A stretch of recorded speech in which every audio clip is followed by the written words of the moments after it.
तो आज हम लोग बात करने वाले हैं लेक्चर 2 एरर का। अभी तक हमने पढ़ा था कि कॉम्बिनेशन होगा अगर जैसे एडिशन और सब्ट्रैक्शन, तो उस समय एरर कैसे निकालते हैं। तो पहला हमने पढ़ा था एडिशन के समय एरर कैसे निकालते हैं और दूसरा सब्ट्रैक्शन के समय। तो देखो जैसे मान लो ए क्वांटिटी था और बी क्वांटिटी था। ए गिवन था A plus minus delta A और बी गिवन था B plus minus delta B. अगर मान लो जेड एक फंक्शन है जो बोला है ए और बी को ऐड करो, तो हम कैसे करते थे, A plus minus delta A लिखते थे और साथ में लिखते थे B plus minus delta B. तो यहाँ से क्या आ जाएगा, ए प्लस बी आ जाएगा और साथ में प्लस माइनस डेल्टा ए प्लस डेल्टा बी।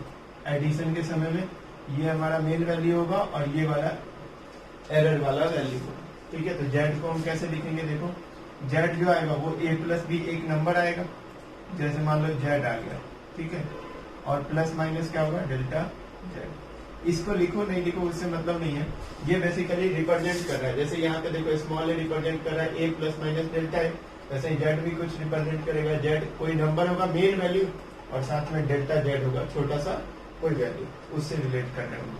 जैसे इससे रिलेटेड मैं एक क्वेश्चन भी कराया था, एक और क्वेश्चन में कराता हूँ। देखो जैसे मान लो एक सर्किट है, if R1 equals to 3 plus minus 0.2 ओम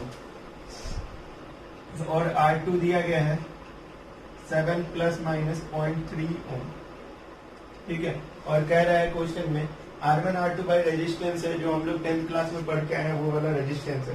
तो R1 R2 का वैल्यू गिवन है और क्वेश्चन में कह रहा है कि इन दोनों रेजिस्टेंस को अगर हम सीरीज में ऐड करें, सीरीज में लगा दें, किसमें लगा दें, सीरीज में। इन दोनों रेजिस्टेंस को अगर मान लो मैं सीरीज में लगा रहा हूँ तो नेट रेजिस्टेंस बताना है। तो बताओ सीरीज में रेजिस्टेंस का फॉर्मूला क्या होता है, R1 plus R2।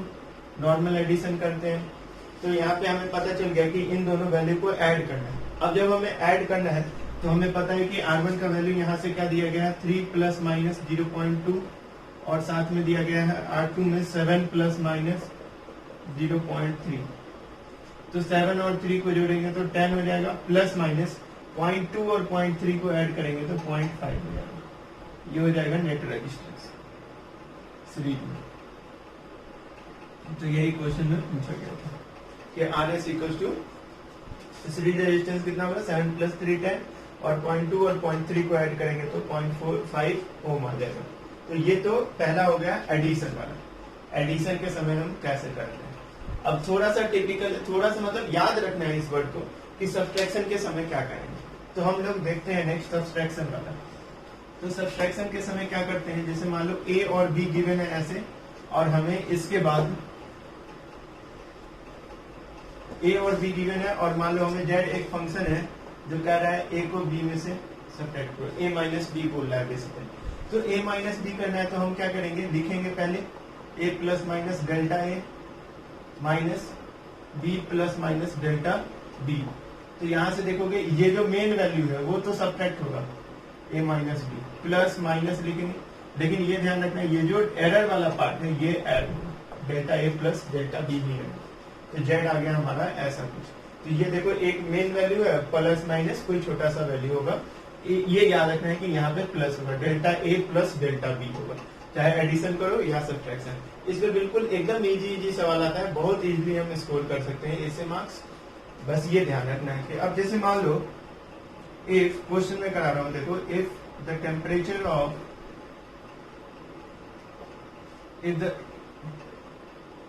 if the temperature of water rises from 25 plus minus 0.3 degree Celsius to 48 plus minus 0.5 degree Celsius. कह रहा है क्वेश्चन में कि if the temperature of water rises from this to this, तो हमें क्वेश्चन में निकालना है फाइंड इंक्रीज इन टेम्परेचर। क्या निकालना है, इंक्रीज इन टेम्परेचर। तो बताओ इंक्रीज इन टेम्परेचर क्वेश्चन में पूछ रहा है, तो इंक्रीज करने का मतलब क्या होता है। मान लो ये वाला वैल्यू जो है इसको बोल देते हैं थीटा फाइनल और इस वाले को बोल देते हैं थीटा इनिशियल। टेम्परेचर को थीटा में लिखो या टी में लिखो, इसको टी फाइनल लिख देते हैं और इसको टी इनिशियल लिख देते हैं, ठीक है। तो ये टी इनिशियल और टी फाइनल गिवन है क्वेश्चन में, और हमें टेम्परेचर का राइज बताना है। तो देखो कैसे करेंगे हम, टेम्परेचर का राइज कैसे बताएंगे। राइज कहने का मतलब क्या होता है, कितने से इंक्रीज किया है वो वाला पार्ट। राइज कहने का मतलब क्या है, कितने से इंक्रीज किया है वो। तो राइज को हम लिखेंगे कैसे, फाइनल टेम्परेचर में से इनिशियल घटाएंगे, ये होता है राइज कहने का मतलब। तो यही फाइनल में से इनिशियल को घटाना है। तो फाइनल जो वैल्यू है वो क्या लिखा हुआ है, देखो 48 प्लस माइनस 0.5, इसमें से सब्ट्रैक्ट करना है 25 प्लस माइनस 0.3, ये सब्ट्रैक्ट करना है। तो देखो इसमें क्या होगा, 48 में से जब 25 को घटाएंगे तो कितना हो जाएगा, 28, 38, 48, 23 आ जाएगा, ठीक है। लेकिन प्लस माइनस देंगे और इन दोनों को क्या करेंगे, इस दोनों को ऐड करेंगे। देखो यहाँ पे delta A plus delta B, तो ऐड करेंगे तो कितना हो जाएगा 0.8। तो राइज इन टेम्परेचर कितना हुआ है, 23 plus minus 0.8 plus minus 0.8 degree Celsius, क्योंकि यहाँ पे डिग्री सेल्सियस है दोनों जगह। तो राइज इन टेम्परेचर आ गया 23 प्लस माइनस 0.8 डिग्री सेल्सियस। तो दो तरीके का मैं अभी तक बता चुका हूँ, एक तो बताया था एडिशन के समय और दूसरा सब्ट्रैक्शन के समय। तो एडिशन और सब्ट्रैक्शन में क्या पॉइंट याद रखना है कि अगर एडिशन होगा तो मेन वैल्यू को ऐड करेंगे और सब्ट्रैक्शन में मेन वैल्यू को सब्ट्रैक्ट करेंगे। लेकिन ये जो एरर वाला पार्ट है इसको हम एब्सोल्यूट एरर भी बोलते हैं कभी कभी। तो एब्सोल्यूट एरर वाला पार्ट ऑलवेज एडेड होगा, चाहे वो एडिशन हो या फिर सब्ट्रैक्शन हो, ये चीज ध्यान रखना है। तो दो टॉपिक हमने पढ़ लिया, एक तो एडिशन और दूसरा सब्ट्रैक्शन। इसके आगे देखो, कुछ पॉइंट्स में लिखा रहा हूं, इस पॉइंट्स को याद रखना है, जो शायद कहीं ना कहीं तुम लोग पहले पढ़ रखे हो, फिर भी अगर भूल गए होगी तो मैं उसको रिकैप करूँ, ठीक है।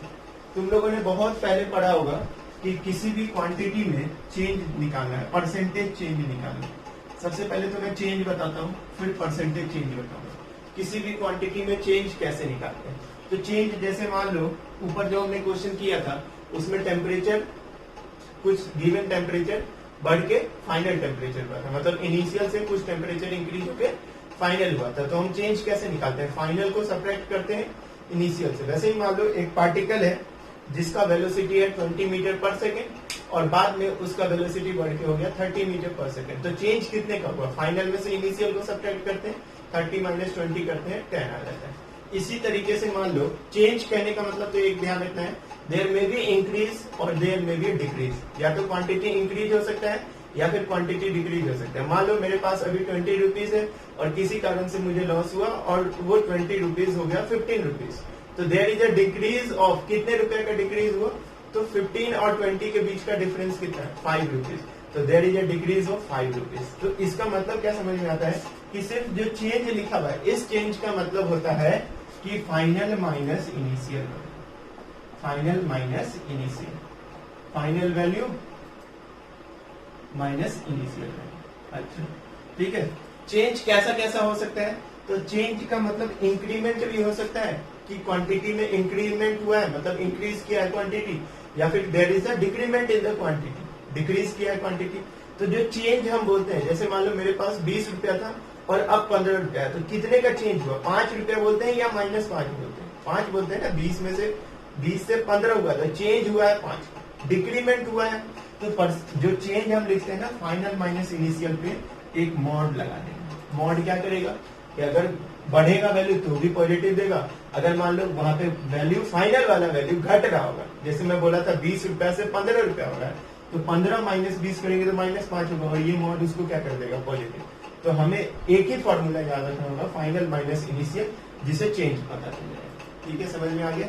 ऐसा तुम लोगों ने बहुत बचपन में पढ़े होंगे, CP/SP वाला कॉस्ट प्राइस सेलिंग प्राइस, वहां पे भी ये थोड़ा बहुत बताया जाता है।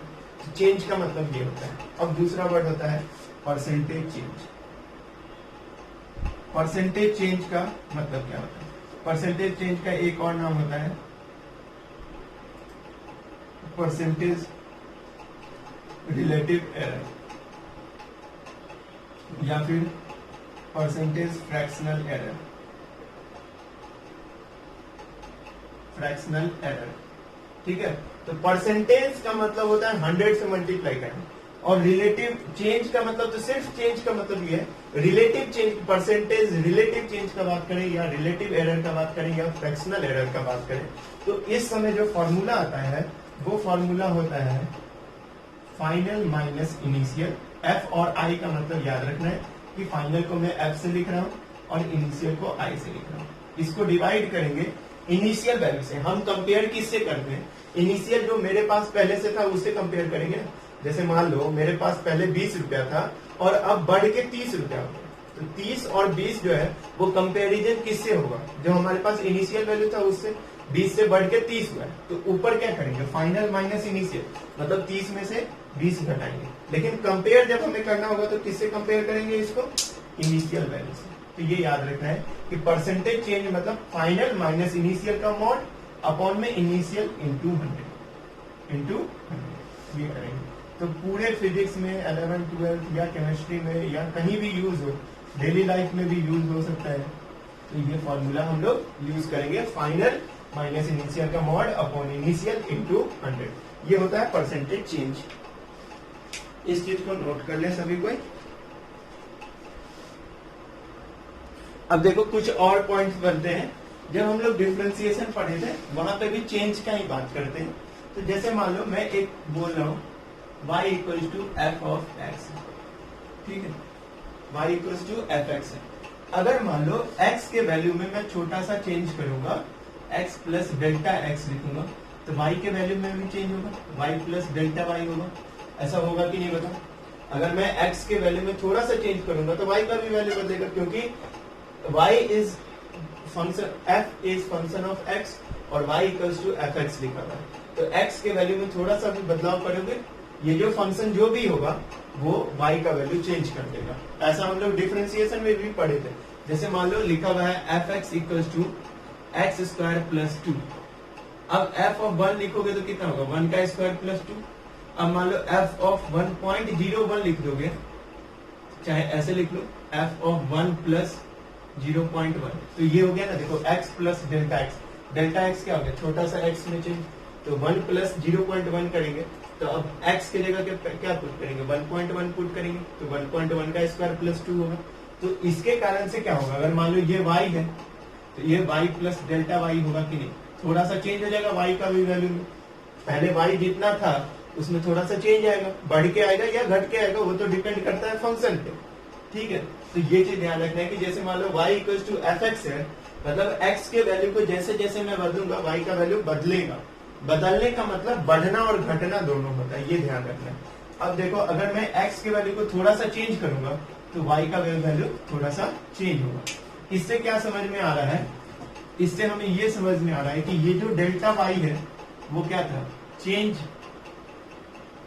इन y, ये लिखा हुआ, ठीक है। ये ध्यान रखना है कि डेल्टा y का मतलब क्या होता है? Change in y। अब मतलब मान लो मैं लिख रहा हूं ऐसा कुछ, एक छोटा सा पॉइंट लिख रहा हूं, delta z upon z। Delta z कहने का मतलब क्या है? डेल्टा z कहने का मतलब क्या है? चेंज इन z अपॉन में z है लिखा हुआ। डेल्टा z अपॉन z का मतलब क्या हुआ? Change in z upon z। और चेंज इन z कहने का मतलब क्या होता है? Final minus initial. और इसको हम किससे देख रहे हैं? इनिशियल वैल्यू से ही देख रहे हैं एक तरीके। तो डेल्टा z अपॉन z को जो हम change in z upon z बोलते हैं, इस टर्म को हम बोल सकते हैं रिलेटिव एरर। रिलेटिव एरर या फिर फ्रैक्शनल एरर। क्या बोल सकते हैं? रिलेटिव एरर या फिर फ्रैक्शनल एरर। अगर मान लो यहाँ पे ये लिख दे delta z by z into 100, मतलब क्या हो गया? देखो this quantity is what? Relative error और फ्रैक्शनल एरर। और इसमें जब 100 से हम मल्टीप्लाई करेंगे तो ये वैल्यू क्या हो जाएगा? Percentage relative. ये होता है। ये सब बात एकदम छोटा छोटा है, लेकिन इसलिए हमें याद रखना है कि आगे जब हमें वर्ड पूछेगा, क्वेश्चन में बोल दिया अगर मान लो रिलेटिव एरर, तो ओनली हमें डेल्टा z अपॉन z निकालना है। फ्रैक्शनल एरर बोल देगा फिर भी ये निकालना है, ठीक है। अगर बोल दिया परसेंटेज के बारे में बोल दिया गया, तो परसेंटेज का मतलब जो रिलेटिव एरर निकाले थे या जो फ्रैक्शनल एरर निकाले थे उसको 100 से मल्टीप्लाई कर दो, आंसर हमारा परसेंटेज के टर्म में आ जाएगा। इन सभी चीजों को जब तुम याद कर दोगे और जब क्वेश्चन में वर्ड दिखेगा कि इस वर्ड का मतलब क्या है, तो तुम्हें फायदा होगा कि रिलेटिव एरर मतलब ये निकालना होता है फ्रैक्शनल एरर का मतलब ये होता है और परसेंटेज मतलब क्या होता है, ये सब। तो ये छोटा छोटा पॉइंट है, एकदम अच्छे से याद रखें। अब हम लोगों ने इतना चीज पढ़ लिया। इससे पहले हमने एरर में पढ़ा था एडिशन और सब्ट्रैक्शन के समय का बात।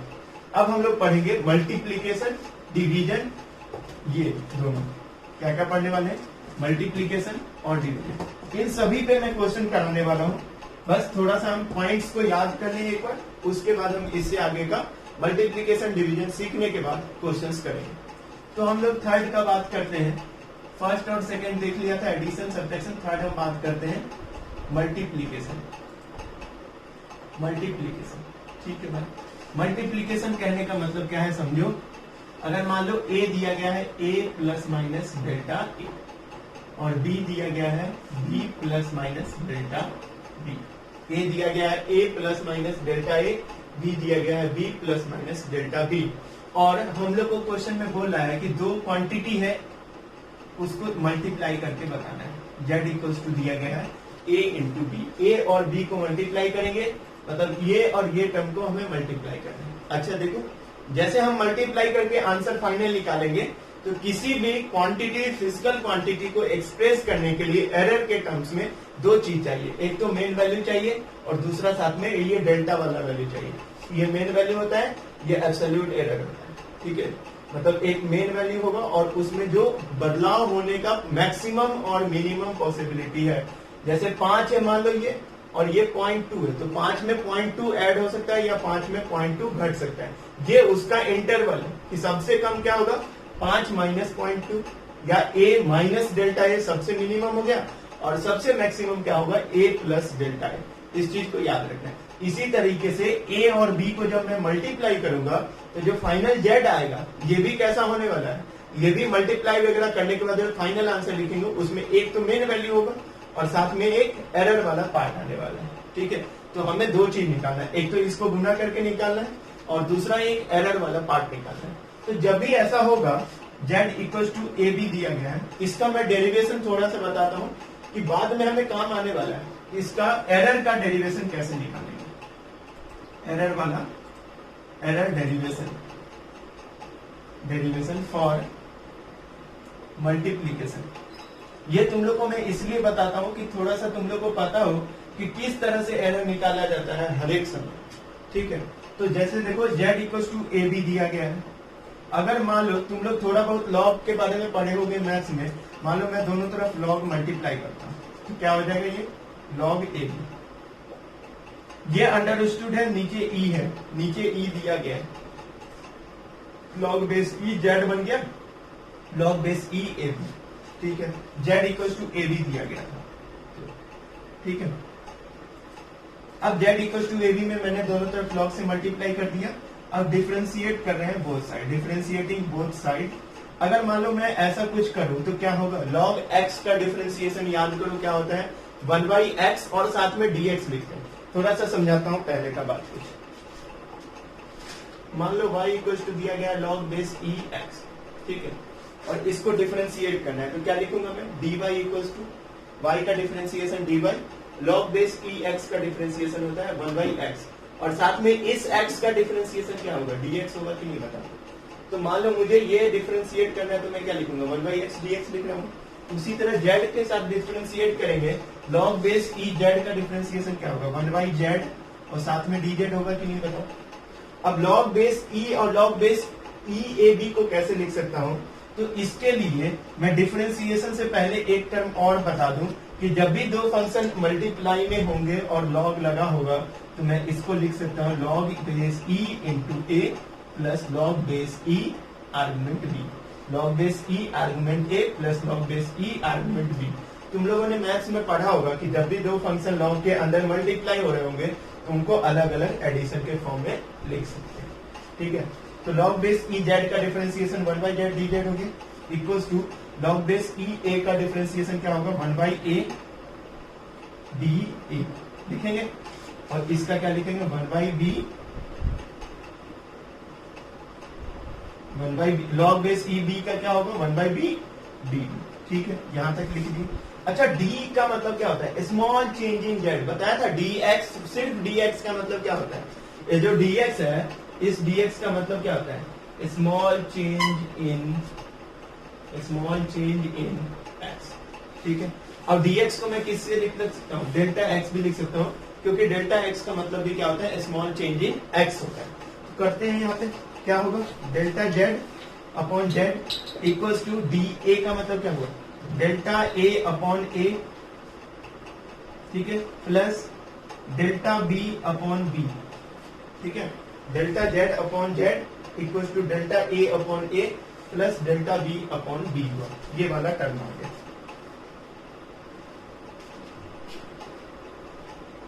ठीक है।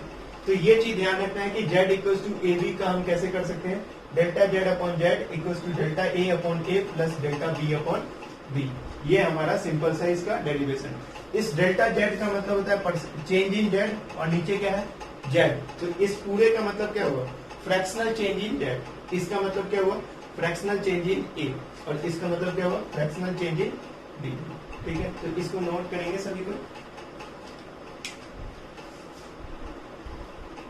अब देखो इससे आगे हम कैसे कर सकते हैं, हमने डिफरेंशिएशन करके उसका वैल्यू निकालिए, लेकिन एक चीज समझना है कि a और b यहाँ पे जो होता है इसका कोई लेना देना नहीं होता है। मेन काम हमारा ये mean value plus minus error वाला value, mean value plus minus error वाला वैल्यू, ठीक है। तो डेल्टा जेड अपॉन जेड जो होगा वो होगा delta a upon A plus delta B upon B. हम लोग को ये फॉर्मूला याद रखना, स्मॉल ए के टर्म में हम लिखते हैं तो स्मॉल ए के टर्म में आएगा, और कैपिटल के टर्म में लिखेंगे तो कैपिटल के टर्म में आता है। ये फॉर्मूला हम लोग याद रखेंगे। इसका मतलब मैं समझा दे रहा हूँ, डेल्टा जेड अपॉन जेड का मतलब क्या है, ऊपर डेल्टा जेड का मतलब क्या है, चेंज इन जेड, और नीचे जेड, इसका मतलब क्या हुआ, फ्रैक्शनल या रिलेटिव एरर, फ्रैक्शनल या relative error. Delta A upon ए का मतलब क्या हुआ, फ्रैक्शनल या रिलेटिव एरर इन जेड लिखा, इसका मतलब फ्रैक्शन या रिलेटिव एरर इन जेड, इसका मतलब क्या है, फ्रैक्शनल या रिलेटिव एरर इन ए, और ऐसे ये क्या है, फ्रैक्शनल या रिलेटिव एरर इन बी। तो एक तो फॉर्मूला हमें ये याद रखना है कि हम लोग मल्टीप्लीकेशन का काम कर रहे हैं, तो मल्टीप्लीकेशन के काम में दो चीज का जरूरत है। एक जरूरत तो हमें है कि मेन वैल्यू को मल्टीप्लाई करना, एक जरूरत क्या है, मेन वैल्यू को मल्टीप्लाई करना, और दूसरा जरूरत है कि मेन फाइनल आंसर हम कैसे लिखते हैं बताओ, Z plus minus delta Z लिखते हैं कि नहीं, फाइनल आंसर हम कैसे लिखते हैं, जेड होना चाहिए एक मेन वैल्यू और प्लस माइनस डेल्टा जेड होना चाहिए। तो समझो यहां से इस वाले फॉर्मूले से अगर हमें जेड निकालना है तो जेड क्या होगा, ये जो वैल्यू है ये दोनों, इन दोनों को मल्टीप्लाई करके लिखते हैं ए इंटू टी, प्लस माइनस ये जो डेल्टा जेड है इसको हम ऐसे निकालेंगे, डेल्टा जेड तुम लोग कॉपी में कैसे लिखना वो बता दे रहा हूँ। पहले तो ये वाला पार्ट लिखेंगे, डेल्टा जेड कैसे निकालेंगे, जेड इस टर्म को इधर दे दो तो क्या हो जाएगा, delta A by A plus delta B by B, ये होगा डेल्टा जेड कैसे होगा, Z into delta A by A plus delta B by B, ये आ गया डेल्टा जेड। और ओरिजिनल जेड का वैल्यू कैसे निकलेगा, ये जो मेन वैल्यू दिया गया है इसको मल्टीप्लाई करके निकाल लो, तो ये जो मेन वैल्यू दिया गया है उसको मल्टीप्लाई करके निकालिए, और यहाँ पे डेल्टा जेड का वैल्यू कैसे पुट करते हैं, ये वाला सॉल्व करके पुट कर देंगे, ठीक है। तो जेड कैसे निकला, मल्टीप्लीकेशन वाले मेथड में ए बी को मल्टीप्लाई करके, और डेल्टा जेड कैसे निकलेगा इस वाले फॉर्मूले में। ये तो हो गया, बहुत लंबा क्वेश्चन पूछ लिया, इसमें हमें दोनों चीज निकालना पड़ेगा, लेकिन क्वेश्चन में कितना पूछता है, बस क्वेश्चन में पूछता है फाइंड द फंक्शनल या रिलेटिव एरर इन जेड, ये क्वेश्चन में पूछता है, या फिर क्वेश्चन में ये पूछता है कि find the percentage relative error in Z, तो क्या करेंगे, इसको 100 से गुना कर देंगे दोनों तरफ और उससे आंसर आ जाएगा। तो पहले तो ये भी बता दे रहा हूँ कि ये सब है क्या, जैसे फिर से एक बार रिकैप कर रहा हूँ, समझो अच्छे से। मल्टीप्लीकेशन में दो क्वांटिटी को हमें मल्टीप्लाई करना था, ए वाला ये है और बी वाला ये, तो जब हम मल्टीप्लाई करेंगे तो जो मेन वैल्यू, जैसे ऐड में ऐड करते थे, सब्ट्रैक्ट में सब्ट्रैक्ट, वैसे मल्टीप्लाई में ये जो मेन वैल्यू है वो क्या होगा, मल्टीप्लाई कर दी।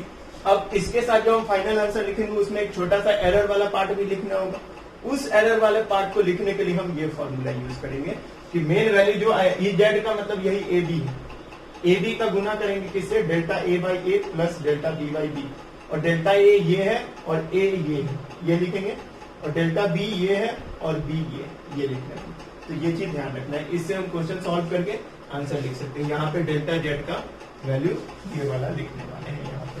तो सबसे पहले कॉपी में ये पूरा लिखना और उसके बाद ये वाला लिखना। इतना लंबा क्वेश्चन अभी तक पूछा ही नहीं गया है इसमें। मल्टीप्लीकेशन में क्या क्वेश्चन पूछता है वो देखो, पहले इसको नोट कर लो, उसके बाद क्वेश्चन कराना। देखो जो हमारे पास क्वेश्चन दिया गया है, इस क्वेश्चन में दिया गया है कि एक रेक्टेंगल है जिसका लेंथ दिया गया है this 5.7 plus minus 0.1 centimetre, bread दिया गया 3.4 प्लस माइनस 0.2 सेंटीमीटर, और हमें एरिया निकालना है विथ एरर लिमिट्स। ये ध्यान रखना है, एरिया निकालना है किसके साथ, एरर लिमिट्स। इसका मतलब क्या हुआ समझो, मान लो एरिया कुछ आएगा, मेन वैल्यू होगा और प्लस माइनस एक छोटा सा एरर वाला वैल्यू होगा, मतलब इस फॉर्म में हमें आंसर को लिखना है। ठीक है, तो इस फॉर्म में लिखने के लिए देखो एरिया ऑफ रेक्टेंगल क्या होता है, L इंटू बी होता है।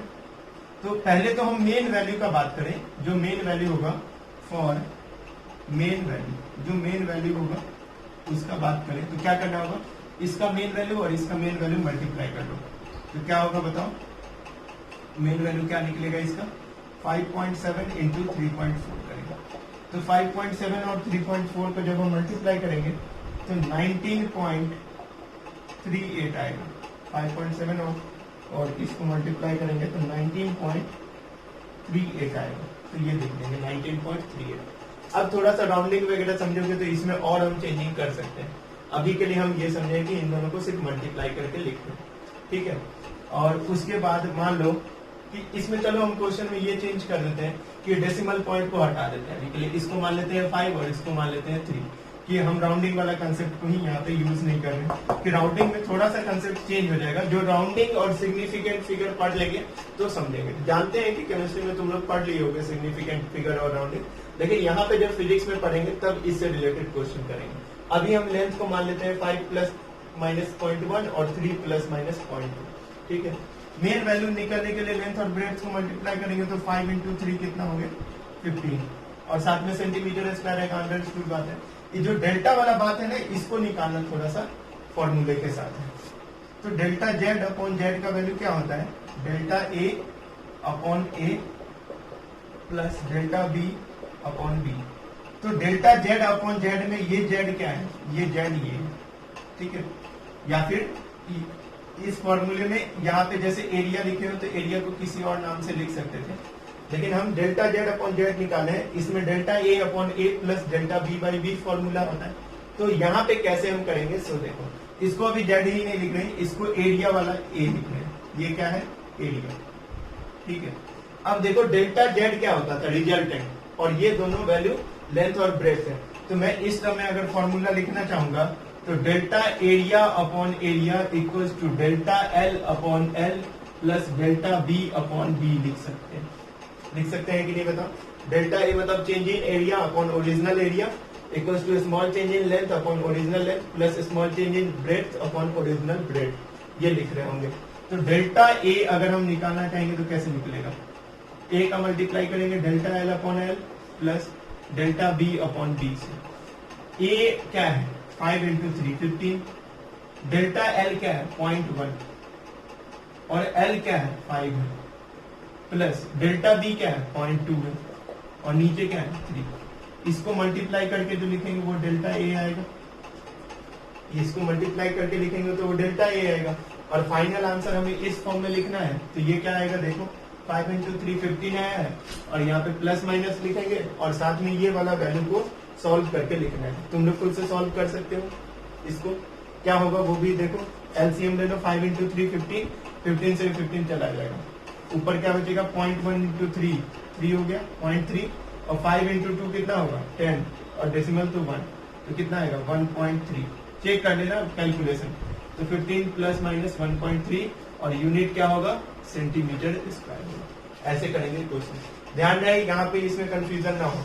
ये हमारा एरिया का मेन एल इंटू बी लिखते हैं, और ये जो फॉर्मूला बताया था Z equals to A B उसका करना है।